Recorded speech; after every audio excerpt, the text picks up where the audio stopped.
Bum bum bum bum bum bum bum bum bum bum bum bum bum bum bum bum bum bum bum bum. Hey everybody, come on in. It's time. It's time for Coffee with Scott Adams, the best part of the day. Yeah, it's going to be a good one today. Partly because it's always a good one, and partly because it's Monday. And aren't Mondays wonderful? Just keep telling yourself that until it's true.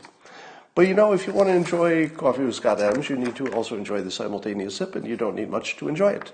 No, you don't. All you need is a cup or a mug or a glass, a tankard, chalice or stein, a canteen, jug or flask, a vessel of any kind. Fill it with your favorite liquid.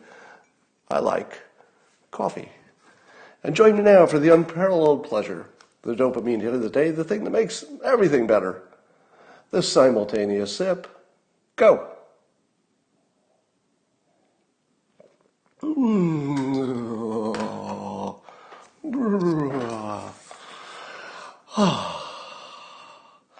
Breathtaking. I know you feel the same. So, quick update. The coronavirus is in 24 countries-ish, couple dozen, and nearly every continent. And still, I think we're waiting, fact check me on this, but I think we're still waiting for our first non-Asian death. Now, I'm not saying there haven't been any, but I am saying I haven't seen any reporting that would suggest there have been any. And it's getting kind of obvious that that's not happening. So keep an eye on that. I don't want to start a rumor by saying it can't happen or that it won't happen, but it's been a while.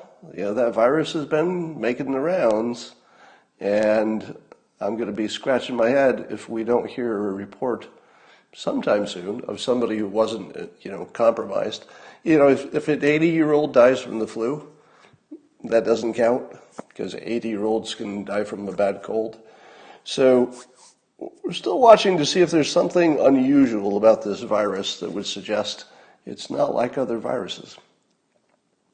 You all saw the news yesterday. I can't think of a better signal that things are going well in the United States than the fact that there was so much news about the president making an appearance at the Daytona 500. Now, say what you will about this president. I know a lot of people don't like him. A lot of people do. But no matter which side you're on, you have to admit, nobody puts on a show like this president. And I would go further and say, nobody has ever understood better the political and functional value of the show. It's not for nothing. It's not a coincidence that leaders like to put on a show. And I think if other leaders were capable of putting on the kind of show that Trump can put on reflexively, I mean, he puts on a show even if he wasn't planning on it. Everything he does seems to be interesting. But it was just amazing yesterday. I mean, if you saw the news coverage, you know what I'm talking about. He starts by flying Air Force One kind of low over the crowd. Come on. That's just so great. You're running Air Force One like directly over the crowd. Yeah, that's just great showmanship.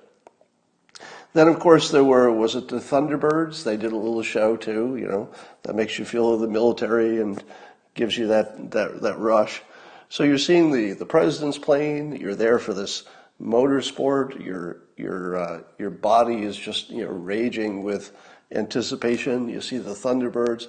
I mean, it's like every emotional chemical reaction you would want was all captured in that. And then they throw on a bunch of obviously patriotism and the Pledge of Allegiance. Did they do the pledge or just national anthem? But the point is, this was the most American situation you could ever have. And then they let the president's car, nicknamed the Beast, do a few laps. Come on. Nobody thought of that before? Now, I have to wonder if the president was in that car. I hope not, right? And I also hope the president wasn't in Air Force One when it went directly over the crowd. I'd like to think that the Secret Service took him out of those things, but maybe left the suggestion that he was still in there because it was more fun. But for safety reasons, I hope he wasn't in the car when it was going around the track, and I hope he wasn't in Air Force One when it went directly over the event. But maybe he was. Who knows? I saw that the military now has a laser beam that shoots down drones. Have you seen that? It's a truck-mounted, I don't know where it's in use, but it's been invented, and there's a video of it in action. And it's for shooting down the small drones. So it's not for the big rocket jet type of drones. I don't think it shoots those down. But you could have a small swarm of smaller drones coming toward you, and this laser beam just heats them up and fries them in the air.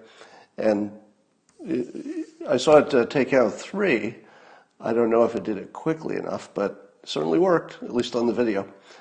Anyway, so that was a gigantic home run. So here's my thought experiment about the Daytona 500. Can you imagine either Bernie Sanders or Mike Bloomberg pulling off what the president did yesterday? You can't imagine it, can you? Because they would be such fish out of water. But you take President Trump and you drop him in the middle of the biggest, NASCAR, I guess that's NASCAR, right? I don't know anything about racing. Into that environment, even though he grew up a rich kid in Manhattan, he fits perfectly. Right? Isn't that weird? That you can take somebody who shouldn't be able to fit into that world and you plop him right into the middle of it, and not only does he fit, but they hail him as their king, figuratively speaking. So now imagine Bloomberg or Bernie doing that. You can't do it, can you? Now, I know what you're going to say to yourself. Sure, but there are places that President Trump can't go. And maybe, there are neighborhoods he wouldn't want to go that maybe Bernie would. So there's that. But here's the thing. You can also imagine President Trump in a room in which he's the only white guy and everybody else is an African-American citizen. Because you've seen that. You've seen it a bunch of times. It's usually associated with Charlie Kirk or Candace Owens and some kind of, young black conservative group. But we've all seen the footage. Now, does Trump seem comfortable and fits in perfectly with a room full of young African-American citizens? Well, if you've seen the video, the answer is yes. Yes, he does. He fits in perfectly. He looks like he's having a great time, like genuinely. He doesn't look uncomfortable. He looks like he's having a great time. They're loving him. He's loving them. It's a big old love fest. Now, who else can you imagine? This is just a mental experiment. Take any of the Democrats and plop them in those two environments. Well, you can see Bernie doing well with an all-black crowd. Bloomberg, not so much. But you can't see either one of them dropped into the middle of a NASCAR event and feeling like, these are my people. We relate. We're on the same page. So it's quite remarkable, and I think that, I've said this since the beginning, but I think that historians are going to be way kinder to President Trump than the current coverage. Does anybody agree with me on that? Because I think when you look back on it, you're going to say, my God, how did he fit into these completely different American cultures, these subsets? How does he fit them all like it's an old slipper? Like he can just put his foot into any group and he fits. You saw him with, you see him with rich people and socialites and, billionaires, and you say to yourself, yeah, fits perfectly. Trump in a room full of billionaires, fits perfectly. You can actually take that man and put him in any environment. Now, did you happen to see Mike Bloomberg recently had some event? And of course, Bloomberg is suffering from the accusations of racism, blah, blah, blah. We'll talk about that in a minute. But he's introduced by an African-American woman who, for the purpose of the story, you have to know is a large woman. All right, because unfortunately, that's part of the story. Because she was sort of large for a woman. This is not any kind of an insult. I'm not slighting her. I'm just painting you a picture here. And Bloomberg is smallish for a man. So he gets the benefit of an African-American woman giving a full-throated endorsement to him. Bloomberg does. That's good. That's a good optic. And then Bloomberg gets on stage and he tries to give her an awkward stage hug. And because he's smallish, and again, this is not any kind of a diss. I don't do that. She was a larger woman. You can picture it in your mind, right? It was just the most awkward. He tried to put his arm around her, but he was kind of small, and he couldn't pull it off. So Bloomberg couldn't even look comfortable with one African American woman who just complimented him on stage. He couldn't pull that off. You've seen Trump do it.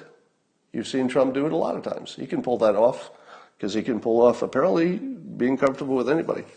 And by the way, that was my experience when, I talk about it too much, but, I got to meet the president in 2018 and got to chat with him a little bit. And my most immediate reaction is that he made me feel comfortable in the Oval Office. Think about that. Think about being invited, because this actually happened to me, invited to the Oval Office, sitting there across the desk from the President of the United States, and not even just an ordinary one. We're talking about the most colorful, famous President of the United States we'll ever have, probably, sitting across the desk, and he made me feel completely comfortable, like I was just chatting with a friend. Now, I assume he can do that with everybody, because we hear that. But it's a remarkable talent. Bill Clinton had it. A lot of politicians have had it. I'm sure Obama had it. But I don't see that with Sanders. And I don't see it with Bloomberg exactly. They seem a little uncomfortable with the common people, if you know what I mean. All right. Most of the news seems to be taking things out of context and pretending we're mad about them. So there's two stages to the most common story we're going to hear between now and Election Day. Somebody said something in a different context. We're going to take it out of that context, and then we're going to pretend we're really mad about it, but not really, because it didn't bother us before, so probably shouldn't bother us now. So let me give you some examples. So there's a video of Bloomberg talking to some group in which he's making the point that it's not difficult to be a farmer, let me put it in different words. It's not difficult to do a lot of the tasks in farming, such as planting and watering and picking crops.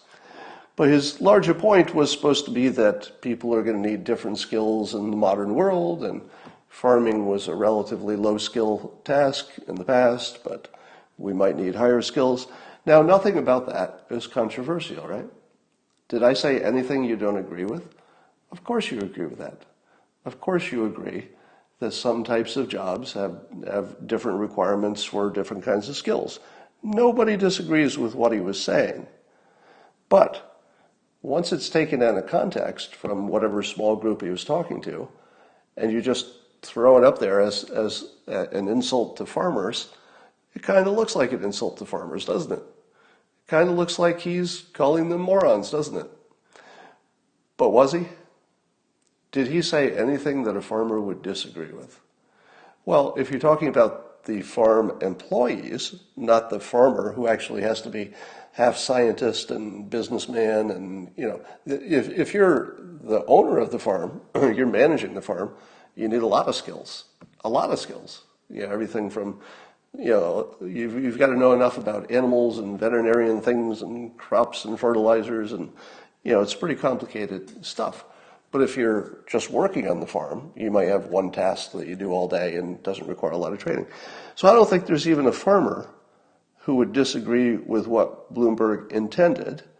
And I don't think anybody was necessarily put off by it when he said it originally, because it was a message that he tailored for whatever group he was with. Apparently he didn't think they would be bothered with it, and they probably weren't, or at least not much. But here's the rule that I would like to see become a thing. I don't think it ever will, but this is a rule I'd like to see. That when somebody's statements are taken out of context, and delivered to a new context, in other words, from that small gathering to the entire public in the context of a presidential campaign, I don't think that the person who said it should be responsible. Because the person who said it in a specific context. And I think in this case, Bloomberg is 100% responsible for the communication to that small group where he said it. So if any of them were offended, well, I would say that would be between Bloomberg and whoever was offended, if anybody. But whoever it was, and lots of people were involved in this, but whoever it was who took that and moved it to another context, I believe they're the author at that point. Now, I know nobody's going to agree with this because we have too much fun taking stuff out of context. But in my opinion, the author of the offensive Bloomberg statement is not Bloomberg once you've taken it out of context because you've changed the meaning. That's you. You, the messenger, who took that and altered its meaning by changing its context. I think you're responsible for it. There's nobody else who said it. All right, let me give you some more examples of that. Bloomberg also said, there's another video of him with, again, a small group. And he was saying, he gave an example of a 95-year-old who says she has cancer, and he was saying that maybe we should say there's nothing we can do for you, because even curing the 95-year-old would put them through presumably a year of unpleasantness. Their life is probably not so spectacular at 95. Maybe we should be looking at just letting people die with, some dignity on their own terms. He didn't say any of the words I'm saying exactly, but the point of it was that if we want to get to, I assume this was the context, if we wanted to get to a point where everybody could have affordable health care, we might not want to spend so much on these lost causes, basically people who aren't going to make it anyway, and it's not even going to help them. Now, how many people disagree with that? Some. I think there are plenty of people who would say, no, you should always fight as hard as you can for life, no matter what. But what if you have to pick your battles? What if it's a triage situation, and because of limited resources, you can either help the 95-year-old with cancer, or you can help the 25-year-old who would go on to live a good life if they got the right health care. I think he's saying nothing that any of us really disagree with if we were having a private conversation. But once again, Bloomberg made these comments in a context in a small group. I don't know if anybody in that group was offended by it, because probably they were on the same page. But somebody took it out of context because it's a political season, and I think whoever took it out of context has to answer for it. I don't think that's Bloomberg's to answer. Now, of course, I'm just living in my own fantasy world where anybody would ever agree with what I just said, because I don't think any of you are going to agree with it to the point of making it your normal way of thinking and acting. I don't think that's going to happen. I see some people agreeing in the comments on a conceptual level. Here's another one. Rush Limbaugh. He said, quote, this is Rush Limbaugh, I don't know when he said it, but recently, America is not ready for two gay guys kissing on stage, or something like that. And of course, Rush Limbaugh is then accused of being anti-gay. But is that what he said? Is that what Rush Limbaugh? Because I'm reading the sentence and I'm thinking, Rush Limbaugh didn't say that was his opinion. In fact, it's unambiguous. He says America is not ready. Now that seems like just a fact you could check, right? Can't you just check that fact? Is America ready for an LGBTQ president? And apparently there's a survey that says 78% of America says they are. So 78% of the country says, yeah, no problem. LGBTQ president, no problem. But that leaves a big percentage of people who are not ready, according to the poll. If 22% say, not ready, now I disagree with them because, as you know, you've heard me talk about this, I'm not only ready, but I think we would come out ahead if we could get an LGBTQ president sooner or later. Doesn't have to be Pete, but sooner or later. I just want somebody who who is publicly LGBTQ. I think we've had probably some gay presidents in the past. It would be fair to assume that that's true. But I think we're better off if we can just set the example that that's not a limitation for public service. We'd all be a better country for that. But let's look at Rush Limbaugh's statement. He says America is not ready. Is that, in the context of a presidential race, if a current poll says 22% of the country, and I disagree with that 22%, but they say they're not ready, isn't that enough to justify what Rush Limbaugh said on just a fact check? All right. Now, I don't, just being as clear as I can, I want an LGBTQ president eventually. But I think Rush Limbaugh's statement is perfectly factual, that America has a little problem with it. I'm not even sure that's is that anti-LGBTQ? It looks like just a statement of a fact about something you could poll, and then it confirms it. Oh, well.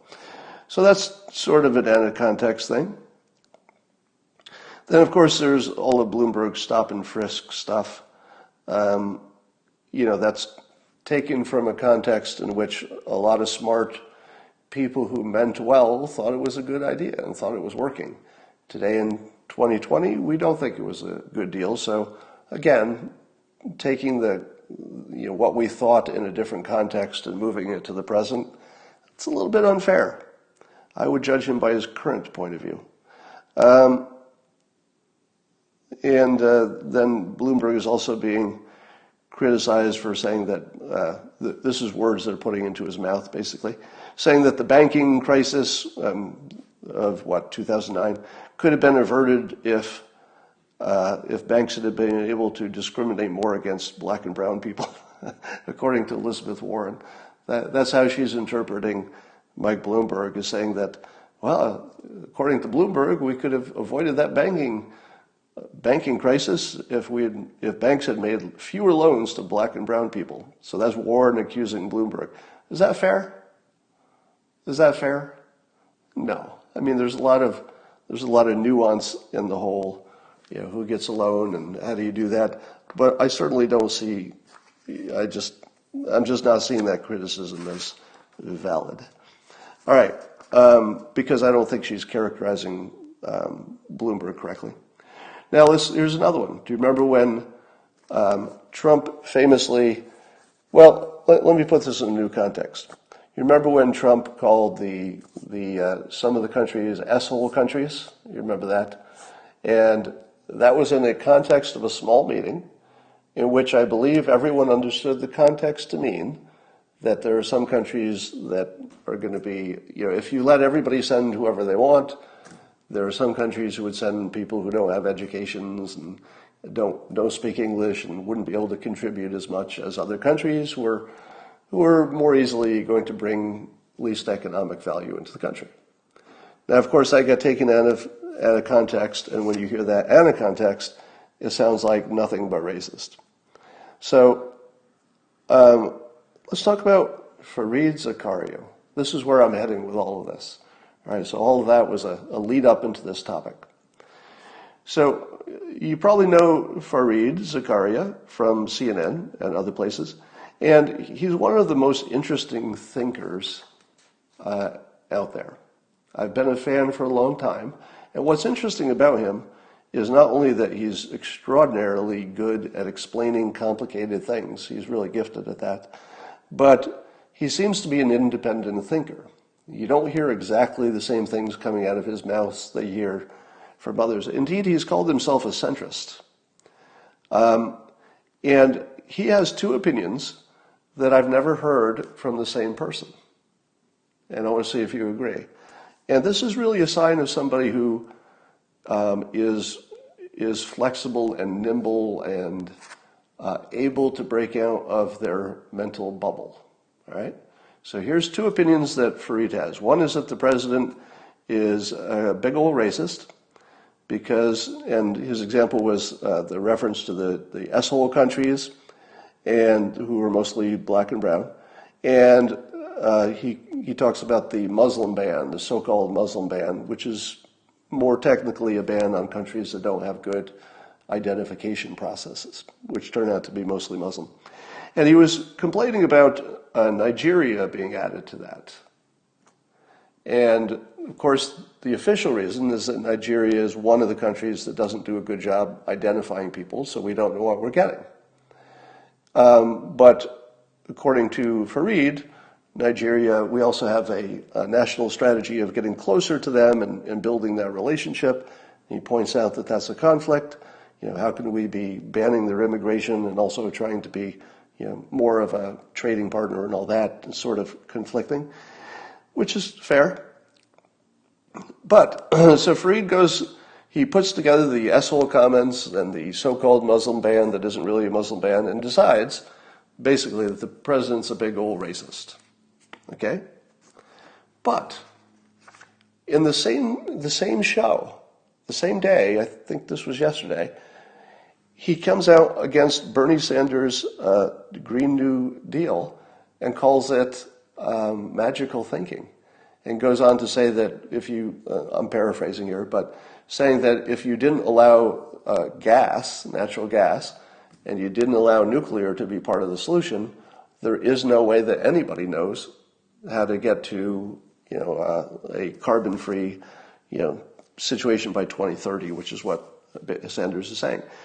So, in the clearest possible terms, Fareed is saying that the Green New Deal, as Bernie sees it and prices it and anticipates it, is magical thinking. He actually calls it just a fantasy and asks this provocative question. Are we afraid, we being, I guess, the Democrats, are they afraid that Sanders won't get elected, or are they afraid that he will? I've never seen such a direct broadside in completely rational and reasonable terms against the Green New Deal on CNN, have you? Now I think you've seen, CNN allows the occasional, conservative pundit to come on and get in a few words, but have you ever seen an opinion person or a main employee of CNN just come out and say the Green New Deal is a fraud? That's my word, fraud. But that's basically what Fareed is saying, is that it's magical thinking, it's nonsense, and there is no way it can be done. Now, who do you know who holds those two opinions, that the Green New Deal is nonsense, but also that there's evidence that the president's a big old racist? I don't know anybody who holds those two opinions. They just don't travel together. So this is one of the reasons that Fareed is so interesting, because he's not trapped in a bubble. And this made me curious about his background. So I went to Wikipedia. I assume it's accurate enough for our purposes. I wanted to see what kind of background he has, because, I wrote the book Loserthink about how people can't escape their mental bubbles unless they've had a broad exposure to the thinking styles in different fields. And when I watch Fareed talking about, let's say, economic issues, I'm always impressed that he gets it right, which is unusual. If you watch anybody talk about economics on the news, they might get some part of the story right, but then you go, you're leaving out the important part. But if you see Fareed talking about something that's complicated and involves economics, you wait for him to leave out the important part, but then he doesn't. He mentions the important part importantly. So he seems to have like this comprehensive view of the field that's unique. But here's what I didn't know about him. I didn't know that he, I guess he comes from a Muslim tradition. So I don't know the details. I don't know which family members are practicing Muslims, but he comes from a Muslim-dominated culture. But he's not a Muslim, except culturally, I guess. So he's not a believer of the, all the details of Islam. So he doesn't practice, but that's his heritage. Is that the right word? I don't know. So I ask you this. If you were Fareed, and you had that heritage, that background, that was sort of your family connections and your history, what would you think of President Trump banning mostly Muslim countries from coming in? I'd like to think I could look at it objectively just like I do now, but I don't know that I could. I don't know that you could ask somebody who actually is Muslim or has a close connection to them, to look at the asshole country's comments or to look at the ban on immigration and to have a different opinion. So as an observer, it looks to me like he's suffering from a little bit of TDS, but it seems really limited to that category, and there's a really good explanation for it, which is, if you're being honest, if you were in his situation, and your family and friends and your background and everything came from that culture, and you saw a president who seemed to be pushing back against that culture, or it looks like it, or it's close to it, or it seems like he's not saying the right words or talking about it right, you'd probably say that president was a racist. That doesn't mean you're right, but if you put yourself in his shoes, you can see how he could hold these two opinions at the same time and be a reasonable person at the same time. All right, so here's what was amazing about this. I'm so curious about CNN's editorial process. When you see Fareed, I mean, he's a major talent on CNN. When you see him say that Bernie is just full of crap and his Green New Deal is a fantasy, and it's the primary, I would say, it's literally the most important issue, and he's just saying it's nonsense. Does he check with the boss first? That's a serious question. Did anybody look at his commentary besides maybe a producer or something? But did Jeff Zucker know that Fareed was going to essentially endorse the president's plan for climate change? I mean, he didn't say that, but he did say we shouldn't be discounting gas and nuclear power, and that's pretty much what the Trump administration is doing about climate change, if you can call it that. So my guess is that he probably didn't. I can't imagine that every opinion piece goes past the boss. But I do imagine that all of the talent at CNN have some idea what they can get away with and what they can't. And we're all human, so no matter how independently we think, you're still going to give the boss what the boss wants in your best opinion of what that is. And I would say that CNN is clearly signaling, especially if you ever see more of this. I'd wait for another confirmation, somebody else to say the same or similar. But it looks like CNN is signaling that they're not going to back a progressive. Let's say a Warren or a Bernie or somebody who's too far left. I think they're signaling that. Now, I'd wait for a little confirmation, a little early, but it's starting to look that way. So who would CNN back if they had their choice? It's kind of a problem because they don't seem to love Bloomberg. Bloomberg looks like he's just a Trump light. So I don't see CNN backing Bloomberg. He's got too much baggage that's a problem for the Democrat brand and for CNN's brand. What about Pete? I think that Pete Buttigieg is the closest to CNN's brand, but I don't know if he can win. So if you see them seeming to lean toward Pete, I feel like that's when they've admitted they're not going to win. Because I think they need to stay at least true to their brand and to their image and true to the Democrats, etc. But I don't know that Pete could win because he doesn't have enough black support. But at least CNN could maybe help him try to get some. So maybe there's a path there for him. Anyway. And somebody also mentioned that Bloomberg is literally the competition for CNN. How could CNN want their competitor to win the presidency? I'm pretty sure CNN doesn't want Bloomberg, a news agency, a news competitor, to get that. I'm going to make a prediction that if Mayor Pete gets the nomination, and I'm not predicting he will, by the way, so this is an if prediction. If he got the nomination, that he would evolve to be more pro-nuclear. Evolve. So it's not uncommon for people to evolve toward the center once they get the nomination. And I think Pete Buttigieg, who I believe he's been a little timid on nuclear, I think he wants to maybe keep the ones we've got, but not build any new ones. I think he would evolve toward let's be a little more serious about building new safe ones once he got nominated. So here's a good example of the bubble. When Fareed tweeted his own story in which he was calling Sanders out for his magical thinking on climate change, so Fareed has 945,000 followers on Twitter.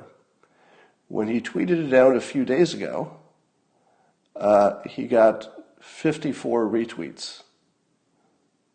Now, if you spend any time on Twitter, you know that if somebody who has nearly 1 million followers tweets something out and only gets 54 retweets, that is not a popular message.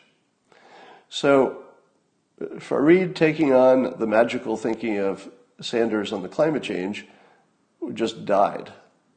So then I tweeted out the same content. But I tweeted it out, directly from the link. I didn't retweet Fareed. I tweeted it originally. My tweet got 192 retweets in 1 hour. All right, I've got 380 something thousand. So I've got, I don't know, something like 40% of the number of followers as Fareed, but his side doesn't like this message, so we got 54 retweets in like 3 or 4 days. I got 192 in an hour. So you can see the bubble in those numbers, right? So because the people that I tweet to, the people who follow me, were receptive to that message. They were like, yeah, let's hear about somebody knocking Sanders. But when Fareed does it, no retweets. Nobody wants to boost that signal. So here's the thing. Fareed and CNN's message will probably get, I don't know, something like 5 to 10 times more attention on the pro-Trump side than even on the CNN's base followers. So there's your bubble right there. So let's talk about the peace around the world. So there's an alleged Afghan peace deal that people are talking about, and some people say it's optimistic, and some people say it isn't. But does anybody really care about Afghanistan anymore? I care that we have troops over there and it's costing us money, but I don't feel like I care that much. So who knows if that's going to work out, but it's good to know that there's something like peace conversation coming on. The Iran peace deal, there's no Iran peace deal, but President Rouhani of Iran is talking about, hey, we could negotiate with the United States. They would just have to agree that we're going to get back to the nuclear deal we had. Now, that's an interesting framing, isn't it? Given that we just took out their top general, think about this. This is remarkable. It's fresh news that we just killed the number 2, or I would argue he really was the number 1 guy in Iran because he had the weapons, which was Soleimani. Just weeks after that, the president of Iran is saying, oh yeah, we could talk with the United States. We just have to have this deal structure. And I'm thinking, what? In what world does this make any sense? How do you take out one of their top, not one of, but the top general, the main military guy, how do you kill him publicly, brag about it, and then the president of Iran, after their little slapback, which unfortunately did leave some head injuries, which I think we should be concerned about, but it was a very muted response compared to what it could have been. How do we explain that Rouhani is talking nice after we just killed their general? How do you explain that? Now, of course, we're not going to buy back into the old nuclear agreement, but the fact that he would even suggest a completely rational starting point, not that we should agree with it, but it's a rational thing for them to put out there. I feel as if they didn't want Soleimani either, because everything we've seen after he was killed suggests they wanted him gone, right? Because their pushback was purely symbolic.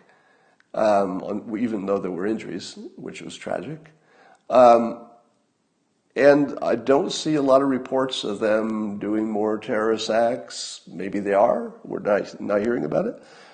So there's something going on there that doesn't make sense, but it looks like a good sign.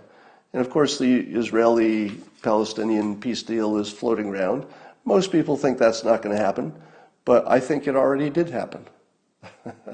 I think Israel floated a plan or agreed with the United States on a plan that doesn't require the other side to agree. So I would say that you don't have to wonder if there will be an Israeli-Palestinian peace deal, because it's just the current situation. The deal that Israel is offering is the one they're just going to take. They're just going to define their borders and act like the deal is done. And then the Palestinians can do whatever they want to do. They can agree to it, they can not agree with it. It's just nobody cares. So it's this weird situation where Trump has made us simply sort of not care. And then North Korea, I would argue, has become irrelevant from being the biggest threat we had to being, they don't seem to be wanting to kill us, and I don't think they think we want to kill them, or at least we're not working on it. So we could kind of ignore each other for a while. That seems better than where we were. So we have this weird situation where there's a whole lot of sort of talking about peace, and the emphasis of conversation seems to be on more economic, security issues, where they need to be. All right, so the funniest thing that's happening recently is that in the age of Trump came up at a time when the Democrats really gathered around the idea of intersectionality and divisive racial and gender attacks. So their entire attack against Republicans, but mostly Trump, was that he was a certain kind of guy and they were more virtuous. They were the good ones and he was the bad one. And that works until you have a lot of people running for the Democratic candidacy, until you have a primary. Because when the primary started, then all the people on the left turned their guns on each other and said, what kind of weapons do we have? And they realized they kind of only had one weapon.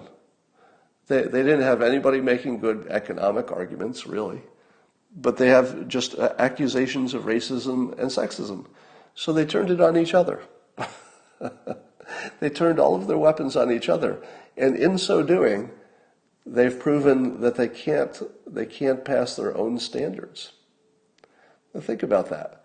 What kind of impact does that have on the thinking of the public when we watch the Democrats who had a set of standards which you could argue were holier than yours? In other words, yeah, we'd like to be this super inclusive place, like as an ideal. We'd like that. That sounds good. But when you put it into practice, beyond the obvious stuff that you have to get right, you can't discriminate on jobs and et cetera. But once you get the obvious stuff right, and you're getting into more of the opinion and the subtlety and the built-in stuff, and it's not so obvious, and it's background racism, and it's that sort of thing. Once you get into the opinion part of it, it falls apart because there's no standard that you can agree on, and then they can turn those weapons on each other. So I think one of the weird accidental outcomes of this race could be that the old way of attacking may give way to something more reasonable. And maybe Fareed Zakaria is ahead of the pack there, because he's making an economic argument and making an argument against Trump that I think is at least rational. I mean, they could try being rational for a while. All right. I think that's all the fun we're having for today. People keep wanting Klobuchar to suddenly make the surge to the top of the pack. So she's done a great job. I would say that I'm going to say I have a lot of respect for Klobuchar as a politician. I think she's done a really good job with what I call the tortoise strategy of just staying out of trouble and letting everybody else assassinate each other in the primary. And by simply not having a gigantic flaw, and everybody else does, all the other candidates have, they have lots to offer, but also gigantic flaws. And since the primaries are mostly about people getting hammered for their flaws, she's kind of flying under the radar a little bit. But she's so unexciting. I mean, she's super uninteresting. And maybe we're in a period of the world where you just have to be interesting. Maybe it's not an option anymore. All right, so we'll see what happens. And that's all for now. Talk to you tomorrow.